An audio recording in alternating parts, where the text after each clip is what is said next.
Hello good morning student. हम अपना paper third पढ़ रहे थे और पेपर थर्ड में हम यूनिट नंबर सेकंड पढ़ रहे थे। इसमें हम ऑपरेटर्स के बारे में पढ़ रहे थे और ऑपरेटर्स के बारे में हमने पढ़ लिए थे और एक एग्जाम्पल करा था हमने अभी इससे पहले फैक्टोरियल फंक्शन का। अब उस एग्जाम्पल के बाद मैं आपको फैक्टोरियल फंक्शन के कुछ एग्जाम्पल्स और करा रही हूँ। जो फैक्टोरियल फंक्शन का एग्जाम्पल देखो, फैक्टोरियल फंक्शन, ठीक है। फैक्टोरियल फंक्शन के एग्जाम्पल हैं, हम करते हैं ये 3-4 मेथड से कर सकते हैं, ठीक है। चलो एग्जाम्पल नंबर 1 पेज नंबर 26 देखो।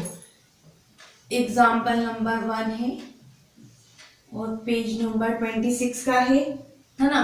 F of x equal to दे रखा है आपको 2x की power 3 minus 3x square plus 3x plus 10 ये दे रखा है, ठीक है।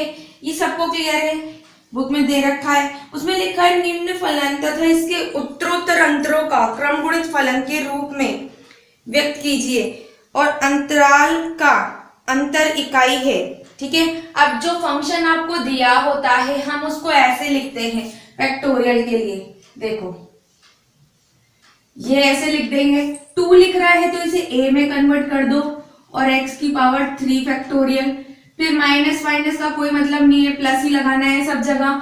b x की power 2 factorial plus c x की power 1 factorial plus d।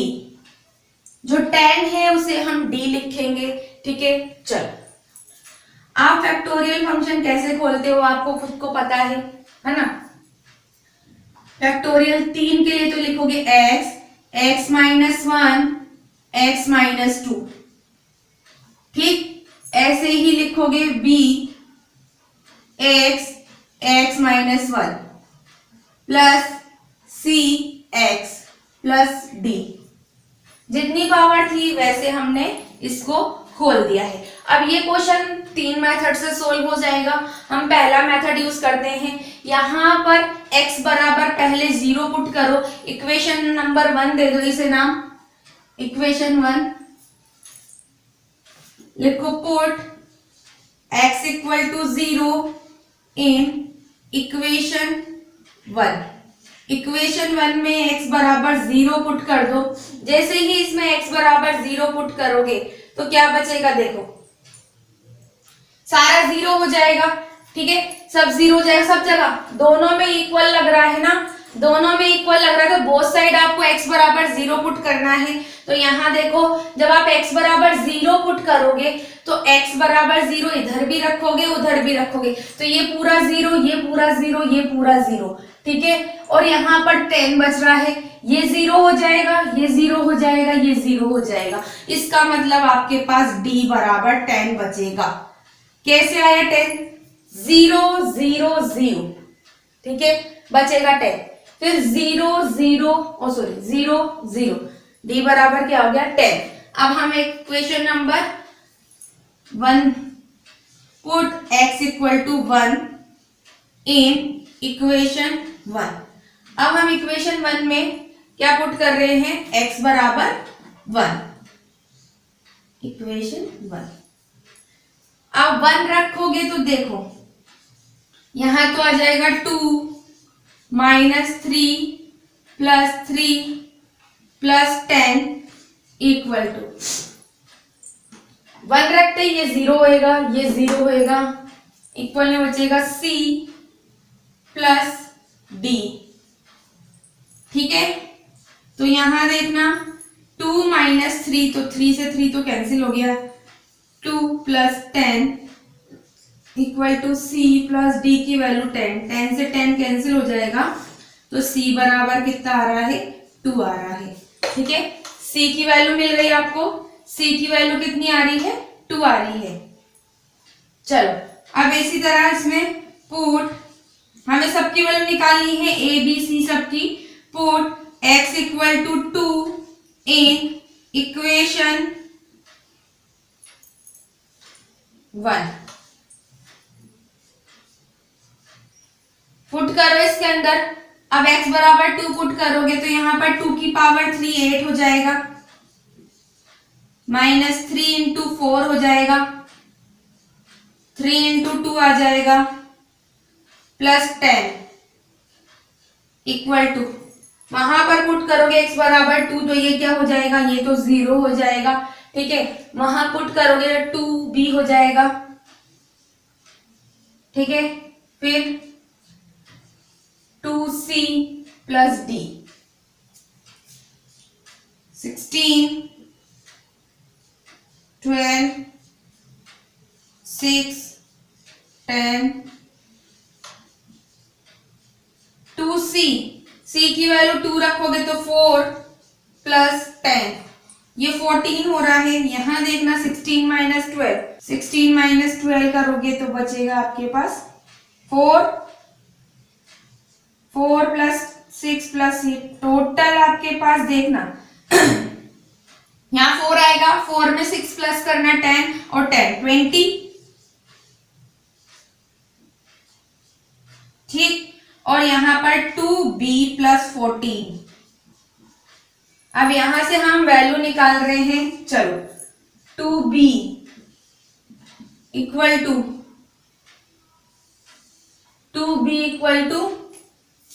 20 minus 14, तो b बराबर 20 माइनस 14 6 अपॉन 2, तो b इक्वल टू आ रहा है 3। ठीक है, यहां पर देखो 20 में से 14 माइनस करा तो 6 बचेगा, है ना, और उसके बाद डिवाइड कर दो तो b की वैल्यू भी आ गई है। अब हमें a की वैल्यू ही निकालनी है, put x equal to 3 in equation 1। चलो अब 3 पुट कर दो, इसमें 3 पुट करना है तो यहां पर आएगा 2 इंटू 3 की पावर 3 27, 3 की power 2 9, 3 into 3 plus 10 equal to ax minus 1। अब यहां पर आपको 3 पुट करना है तो 3 इंटू 2 6a प्लस, यहां पर देखो 3 पुट करोगे, 3 पुट करोगे, पहले आपने 3 पुट करा तो यहां पर कितना हुआ, 3 इंटू 2 हो गया, वैसे वहां पर भी 3 इंटू 2 हो जाएगा, 6b हो जाएगा, प्लस 3c प्लस d आ रहा है। ठीक है, अब एक चीज देखो 27 है, इसको आपको क्या करना है, 27 को 2 से मल्टीप्लाई करना है तो क्या आ रहा है 54,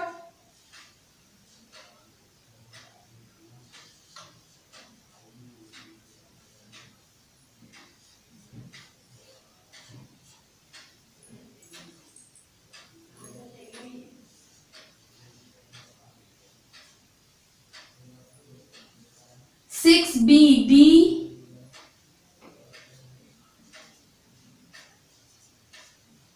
सी की वैल्यू है 2 और डी की वैल्यू है 10। ठीक है, चलो 54 में से माइनस करो 27, है ना, तो 27 आ जाएगा, फिर 9 और ये 19 इक्वल टू 6a,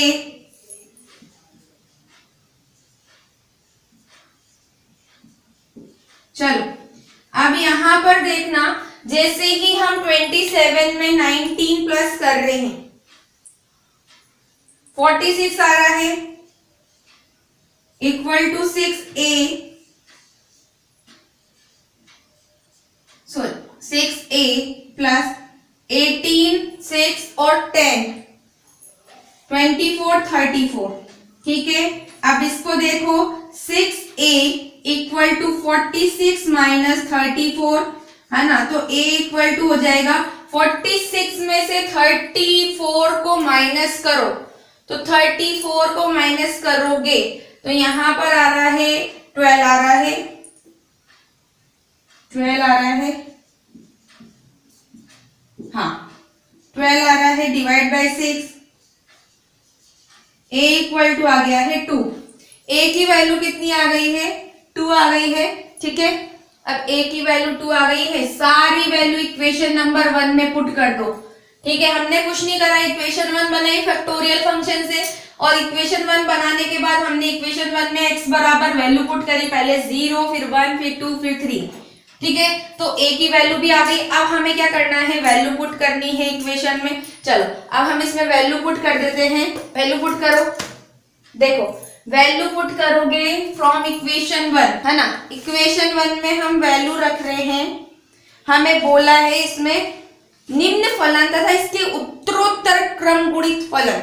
उत्तरोत्तर क्रम गुणित फलन का मतलब है आपको फॉरवर्ड की पावर क्या करनी है, बढ़ानी है, ठीक है। आप फॉरवर्ड लगाएंगे तो वहां पर डिफरेंशिएशन होता है, ठीक है। चलो आपका एफ ऑफ एक्स आ रहा है, ए की जगह पर वैल्यू पुट कर दो, यहां रखो वैल्यू, आ रहा है 2x की पावर 3 फैक्टोरियल प्लस b की वैल्यू आ रही है 3x की पावर 2 फैक्टोरियल प्लस उसके बाद आ रहा है यहां पर c की वैल्यू भी 2 ही आ रही है, 2x की पावर 1 फैक्टोरियल प्लस d की जगह पर 10 है ना। अब उत्तरोत्तर क्रम गुणित के लिए यहाँ पर फॉरवर्ड लगाते हैं हम। फॉरवर्ड लगाने का मतलब देखो आपको क्रम गुणित फलन निकालना है, क्रम गुणित फलन के लिए फॉरवर्ड एफ ऑफ एक्स निकालो, और एफ ऑफ एक्स निकालने का मतलब है यहाँ पर डिफरेंशिएशन होगा, और डिफरेंशिएशन में क्या होता है, पावर आगे आती है, एक पावर कम होती है, तो 3 आगे आ जाएगा, तो यहाँ पर 6 हो जाएगा और एक पावर कम हो जाएगी, ये ऐसे हो जाएगा, ठीक है। यहाँ पर फिर 6x की पावर 1 फैक्टोरियल, फिर 2 और ये 0 हो जाए, कांस्टेंट 0 हो जाएगा, ठीक है। ऐसे ही दोबारा से निकालो f ऑफ x, दोबारा से आप निकालोगे तो यहाँ पर आ रहा है 6 2 12, ठीक है। x की पावर 1 फैक्टोरियल, फिर 6x की पावर 1 का करेंगे तो x हट जाएगा यहाँ से, ठीक है, क्योंकि जैसे ही आप x का डिफरेंशिएशन करते हो तो 1 हो जाता है ना। अब यहाँ पर दोबारा से करो, दोबारा से करोगे तो यहाँ पर f of x equal to आ रहा है 12, f ऑफ x की वैल्यू आ रही है 12, बुक में भी आप चेक कर सकते हो, फॉरवर्ड की power 3 f of x equal to 12, यही हमें फाइंड करना था, ठीक है। चल उसके बाद जो सेकंड मेथड है, इसी क्वेश्चन का हम सेकंड मेथड करते हैं, है ना। वही मेथड आपके आगे क्वेश्चंस में बहुत सारों में लग रहा है, आप वो देखो, सिंथेटिक डिवीजन मेथड कहते हैं उसे। चलो जिसे हम क्या कहते हैं, सिंथेटिक डिवीजन मेथड, संश्लेषित भाग विधि। इसी क्वेश्चन को ही करते हैं सेकंड मेथड से। सेकंड मेथड के लिए आपको पूरा फंक्शन यही लिखना है, मतलब ये चीज तो वैसे ही आपको शो करनी है, ठीक। अब हम जब संश्लेषित भाग विधि लगाते हैं, इसी क्वेश्चन में सेकंड मेथड लगा रहे हैं, तो उसके लिए भाग विधि, जिसे संश्लिष्ट भाग विधि, संश्लेषित भाग विधि इंग्लिश में लिखेंगे सिंथेटिक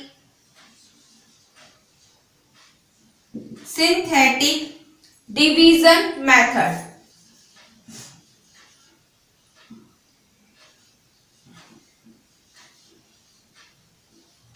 सिंथेटिक डिवीजन मेथड, ठीक है। अब हम संश्लेषित भाग विधि से करेंगे, हिंदी में इसे संश्लिष्ट भाग विधि कहते हैं और इंग्लिश में सिंथेटिक डिवीजन मेथड कहते हैं। चलो हम ये वाला मेथड अप्लाई करेंगे, अब इस वाले मेथड को इसी इक्वेशन में ही लगाएंगे और एबीसी की वैल्यू निकालेंगे। जैसे हमने अभी एबीसी की वैल्यू निकाली, सेम वैसे ही दोबारा से एबीसी की वैल्यू निकाल रहे हैं। चलो अब एबीसी की वैल्यू निकालने के लिए क्या करना रहता है, यहां देखना।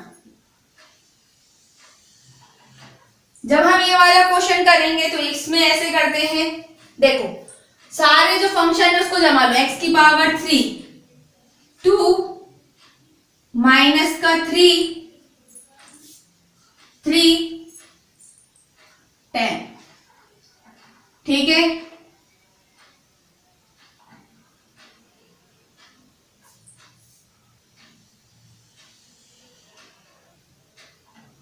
चलो, जो लास्ट वाला होता है उसे हम डी ले लेते हैं, पहले ही हम इसे डी लिखेंगे लास्ट वाली टर्म को, है ना। लास्ट वाली को पहले ही हम क्या लिख रहे हैं, डी लिख रहे हैं, ठीक है। चलो, अब स्टार्टिंग कैसे करते हैं भाग विधि की। मैंने सिर्फ यहाँ पर ये सारे फंक्शन के जो कोफिशिएंट है उसे लिख दिया, कोफिशिएंट्स को जमा दिया, ठीक है। 2 - 3, 3 और 10, ऐसे ही आप लोग जमा लो, ठीक है। अब कैसे करना है, स्टार्टिंग हम 1 से करेंगे, यहाँ 1 लिखना, ठीक, 1 से करेंगे, यहाँ आपको 0 लिखना है। हर क्वेश्चन में यही करना है, यहाँ 1 लिखना है, यहाँ 0 लिखना है, कहीं पर भी कोई चेंज नहीं करना, 1 और 0, ठीक है। 2 में 0 को प्लस करो, 2 में 0 को प्लस करोगे तो 2 आएगा, ठीक है। और 2 को 1 से मल्टीप्लाई करो, पहले हमने इसमें ऐड करा, ऐड करने के बाद 2 आया, अब इसको 1 से मल्टीप्लाई करो, 2 1 ज़ा 2, तो यहाँ पर 2 लिख दो, जो आएगा मल्टीप्लाई करने के बाद उसे -3 के नीचे लिखेंगे, फिर इन दोनों को ऐड करो, दोबारा से ऐड करोगे तो माइनस का 1 आ जाएगा, इस माइनस के 1 को दोबारा 1 से मल्टीप्लाई करो, इसको दोबारा इससे मल्टीप्लाई करो तो माइनस का 1 आएगा, फिर आप इसमें ऐड करोगे तो कितना आ जाएगा, 2 आ जाएगा, ठीक है। 2 आ गया। अब जो वैल्यू लास्ट वाली है वो वैल्यू आपकी आ गई है सी की, किसकी वैल्यू आ गई है, सी की, ठीक है। अब यहाँ पर 2 लिखेंगे, लेकिन वही स्टार्टिंग 0 से करेंगे, 0 में प्लस करो 2, 2 आ गया, 2 2 जा 4, वो यहाँ लिख दो, 0 हमेशा ही चलेगा हर जगह, ठीक है। फिर यहाँ देखो माइनस का और प्लस का ऐड करोगे तो 3 आ जाएगा, ठीक।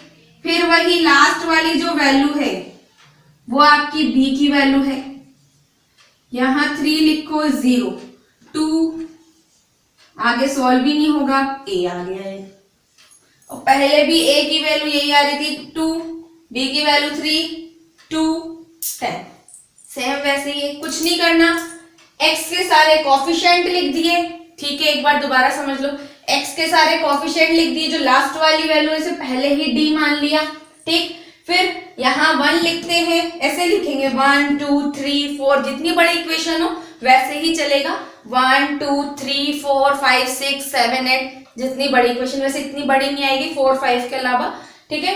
फिर यहाँ 0 ही चलेगा हर जगह पर, यहाँ 0 कॉमन है, अब 2 में 0 ऐड करा 2 आ गया, फिर 2 को 1 से मल्टीप्लाई करो, 1 से मल्टीप्लाई करने के बाद इसके नीचे लिखेंगे, फिर ऐड करेंगे, फिर जो आएगा फिर दोबारा 1 से मल्टीप्लाई करा, यहाँ लिखा, फिर ऐड करा, फिर उसके बाद इसको c मान लेंगे लास्ट में, ऐसे ही दोबारा 0, फिर यहाँ 2, फिर ऐड करा, 2 2 जा 4, यहाँ लिख दिया, ऐसे 3 आ गया, ठीक है। फिर उसके बाद जो लास्ट वाली वैल्यू वो b की हो गई है, फिर 2, यहाँ 3 लिखेंगे, ये तो 1 2 3 चलेगा, 0 a आ गया। फिर हम क्या करेंगे, वही इक्वेशन 1 में वैल्यू रख देंगे, इक्वेशन 1 में वैल्यू रख दो, लास्ट में वही लिखो आप, दोबारा से यही आ जाएगा, फ्रॉम इक्वेशन 1, ठीक। यहाँ लिख देना फ्रॉम इक्वेशन 1, मतलब ये जो क्वेश्चन है आपका कैसे चलेगा देखना, एग्जाम्पल लिखा, ये लिखा, उसके बाद संश्लेषित भाग विधि लगा दी हमने, बाय, ऐसे लिखोगे बाय सिंथेटिक डिवीजन मेथड लिख दिया, संश्लेषित भाग विधि लगा दी, भाग विधि लगाने के बाद आपको दोबारा से यही लिख लेना है, ठीक है, पूरा यही लिखना है। आ गया सबको, ये सबको क्लियर हो गया होगा, ठीक है। तो हमने इसके क्वेश्चन के 2 मेथड पढ़ लिए हैं। अब आपके पास बुक में बहुत सारे क्वेश्चंस भी दे रखे हैं इसके, है ना, क्वेश्चंस दे रखे हैं, तो वो क्वेश्चंस आपको करने हैं, ठीक। अब मेरी बात सुनो, ये तो हो गया हमारा क्लियर। यहाँ देखो आप फैक्टोरियल कैसे खोलना है, जो x की पावर 1 है उसे हम लिखते हैं x की पावर 1 को x की पावर 1 का फैक्टोरियल, सॉरी x को ऐसे लिख दो x की पावर 1 का फैक्टोरियल, x की पावर 2 को हम लिखते हैं x माइनस 1 प्लस x, दोबारा से x स्क्वायर ही बनेगा, ठीक है। x की पावर 3 को हम लिखेंगे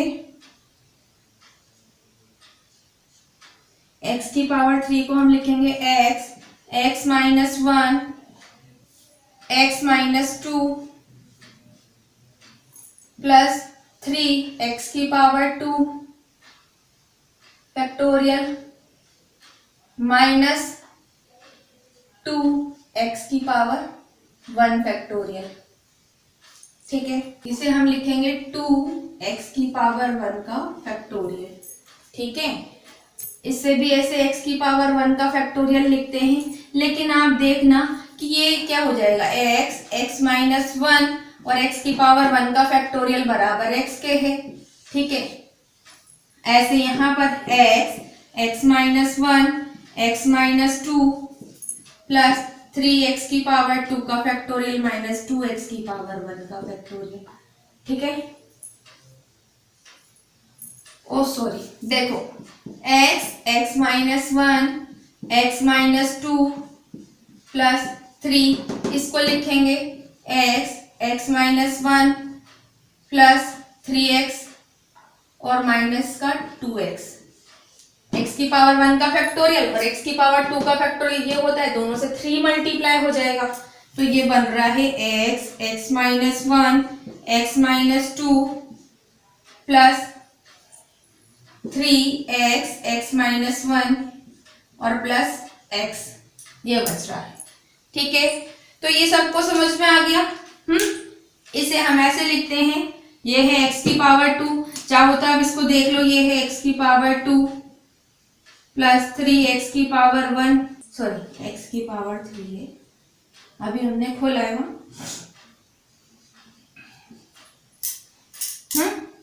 तो इसकी तरह भी मैं आपको एक क्वेश्चन कराऊंगी। आज के लिए इतना काफी है, ठीक है। अगला हम नेक्स्ट क्लास में पढ़ते हैं।